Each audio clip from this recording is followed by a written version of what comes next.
Time for Your Legacy Live, and today we are going over another frequently asked question for estate planning. Still building that foundation in, and we'll be diving into the longer content here pretty soon. But I just want to keep hitting these to help you really get an understanding of the basics of estate planning so that you know how to make those, what the key tools are and key issues are that you really need to understand as we get into more complex and also more business related items. Anyways, so today we're going to talk about choosing a guardian for your minor children. If you have minor children at home, you need to have a plan in place for them. In case something happens to you, you know that they'll be taken care of by someone that you know, you trust, and also someone that you know is going to be able to raise them as you would. Obviously, you're their parents. You're always going to do the best job. No one can supplement that. I guess it would help if the microphone was closer. Hopefully you can hear me all right. Anyways, we're jumping in here, and so let's go ahead and let's get started.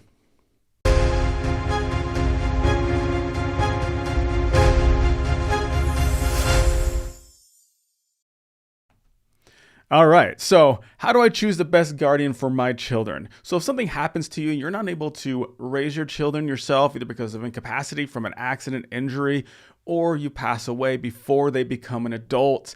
They can't care for themselves. They can't own their own money. So you need to have someone in place, and the government's going to put someone in place to raise them for you.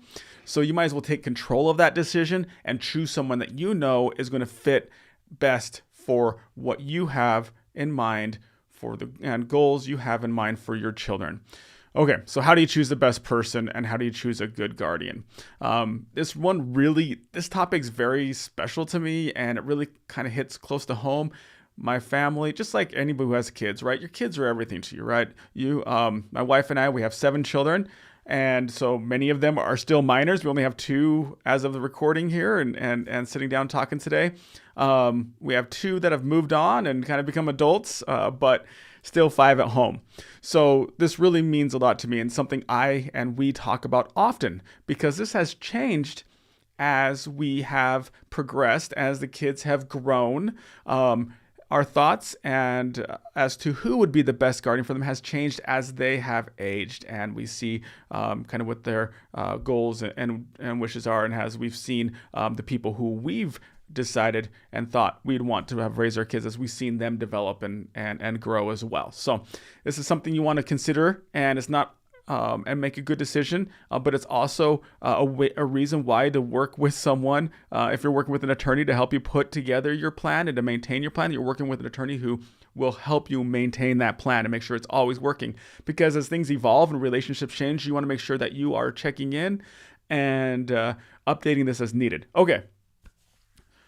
All right, so we want to make sure that something happens to us that we've selected the best guardian for them, right? That's kind of what we're talking about here. But we want to make sure that we've selected a guardian who's basically, and essentially they would parent as closely to as we would parent, right? They kind of emulate that.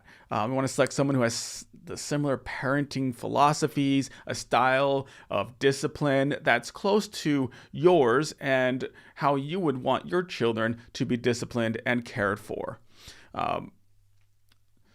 Now, other things to consider is their religion or spirituality decisions that the guardians would be making to make sure that those are in line with your values and the values you want your children to be exposed to and to be taught. It's also really important, as we said here, to really think through these parenting styles.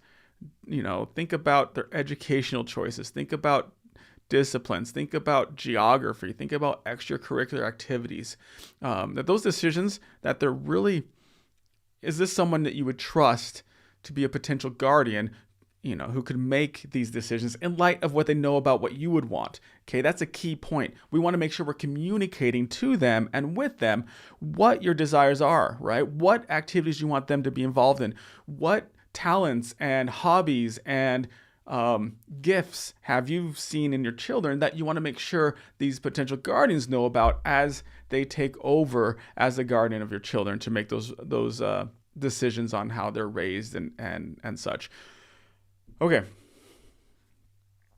Now, it goes a long way to help your guardian to make sure that they know how to raise them if you do communicate those wishes and communicate with them what you expect and what you're hoping for your children. Now, of course, we're talking about long-term guardianship here. I just want to just sidebar here real quick. I want to make sure that what we're talking about here is the people who would raise your children ongoing until they're an adults. We're not talking about short-term guardianship, okay? Which is what happens in an emergency situation. That's temporary, it's short-term. You're in the hospital for a couple days due to an accident, you're stuck in Florida on a vacation, or whatever it is, right?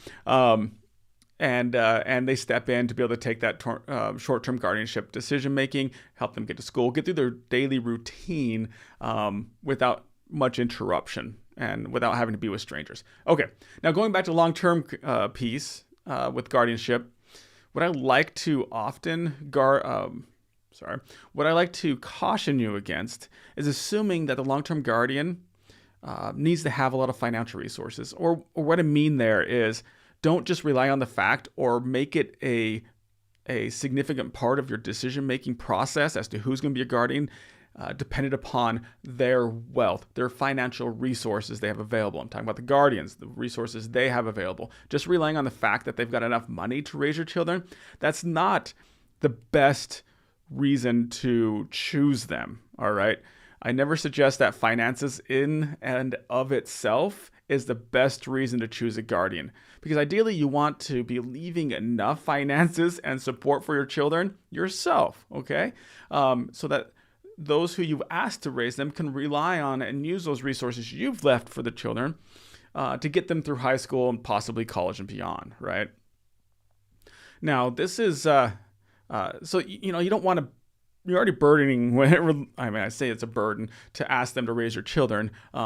In most cases, this is something you're going to communicate with, and they're going to be more than happy to help you out, right? This is someone who's close to you, a trusted friend, family member. But you don't want to burden them with the financial, burden of raising your children. So getting things in place and making sure you have the money kind of in place to do that as well is important. So, work with a financial advisor or whoever you need to make sure that you've got the finances in place to support the children, life insurance, however you arrange that.